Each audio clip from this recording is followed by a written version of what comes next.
আমি সর্বপ্রথম আয়নাঘর ভিজিট করে এসেছি। একটা নাকি বিশেষ চেয়ার আছে, যেই চেয়ারে অনেক বেশি আরপিএম এ ঘোরালে পরে মানুষ ফেইন্ট হয়ে যায়। রিমান্ড নেওয়া হলো ডিবিতে। প্রথম কথা হচ্ছে যে আইন অনুযায়ী রিমান্ড নেওয়ার কথা, যে থানায় আমার নামে মামলা হয়েছে ওই থানায় নেওয়ার কথা রিমান্ডে। তো প্রথমেই কিন্তু আমাকে রিমান্ডে ডিবিতে নিয়ে যাওয়া হলো। সো আইনের একটা ব্যত্যয় তখনই ঘটে গেল ডিবিতে যখন নেওয়া হলো রিমান্ডে। ডিবিতে নেওয়ার পরে একদিন আমাকে আয়নাঘরে নিয়ে যাওয়া হলো। এখানে আমি বলছি I was A victim of semi enforced disappearance, because আমাকে তো আয়নাঘরে নেওয়ার কথা ছিল না। 2010 সালের কথা বলছি। বলতে গেলে আমি সর্বপ্রথম আয়নাঘর ভিজিট করে এসেছি। আরমানরা আমার পরে গেছে এবং আমার আয়নাঘরটা ছিল র্যাবের হেডকোয়ার্টার, যেটা এয়ারপোর্টের উল্টো দিকে। ওখানে আমি ছিলাম for one day I was there. তো এই যে ডিবির থেকে আমাকে আয়নাঘরে নিয়ে যাওয়া হলো, সেটা তো সম্পূর্ণভাবে আইনের ব্যত্যয়। কারণ কোর্ট তো বলে নাই আমাকে আয়নাঘরে নিয়ে যাওয়া হবে। কোর্ট তো বলেছে আমাকে রিমান্ডে নিতে হবে এবং রায় বলা হয়েছে আমাকে সতর্কতার সাথে জিজ্ঞাসাবাদ করতে হবে।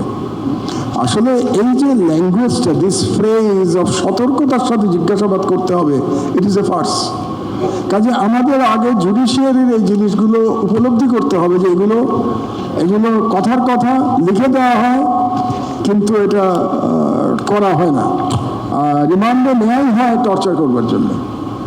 And I was also a victim of torture in custody.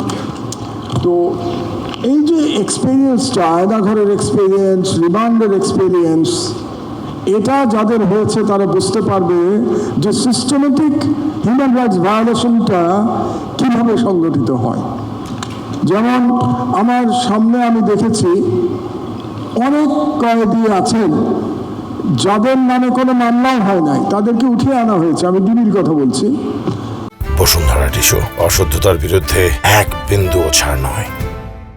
And there is no record of those persons.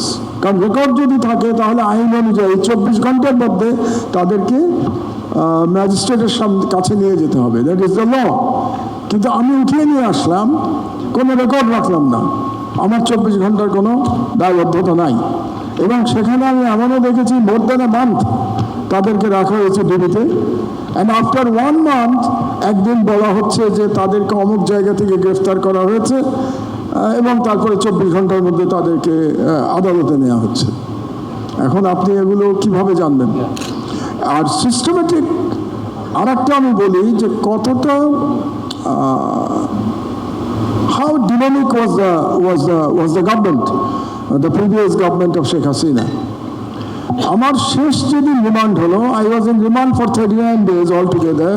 On the 39th night আমাকে ডাকা হলো রাত্রে 1টার দিকে। এবং আরেকটা মজার কাহিনী আপনাদের জানা দরকার, সেটা হলো যে রিমান্ডে নিলে পরে জিজ্ঞাসাবাদের বিষয়টা কিন্তু মধ্যরাত্রে হয়, যাতে করে আপনি ঘুমাতে না পারেন।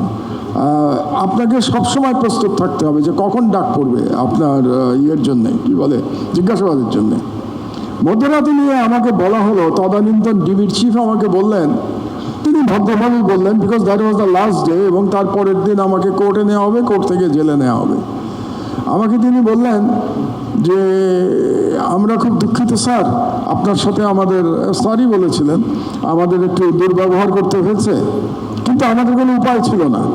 কারণ এই নির্দেশটা এসেছিল স্বয়ং প্রধানমন্ত্রীর কাছ থেকে। এবং আরও মজার কাহিনী হলো যে প্রধানমন্ত্রী তাকে জিজ্ঞেস করে জানতে চেয়েছিলেন, তদানীন্তন প্রধানমন্ত্রী, যে কোন কোন টর্চারের ইকুইপমেন্ট আমার উপরে ব্যবহার করা হয়েছে। এবং তার মধ্যে একটা ছিল, একটা নাকি বিশেষ চেয়ার আছে, যেই চেয়ারে অনেক বেশি আরপিএম এ ঘোরালে পরে মানুষ ফেইন্ট হয়ে যায়। বিশেষত ওই চেয়ারে আমাকে ঘোরানো হয়েছে কিনা এটা জানার ইচ্ছা ছিল পলাতক প্রধানমন্ত্রী শেখ হাসিনার। তো this was the systematic human rights violation. এখন কোন আইন করে আপনি এই ভায়োলেশন আপনি আটকাবেন? কোন আইন দিয়ে আটকাবেন? That's the basic question. সুতরাং আমাদের যে আইনই আমরা করি না কেন, দুটো পরিস্থিতির জন্য আমাদের চিন্তাভাবনা করতে হবে। একটা হচ্ছে আমরা যেটাকে বলি rule of law, democratic governance. সেক্ষেত্রে এক ধরনের আইন ইফেক্টিভ হলেও হতে পারে।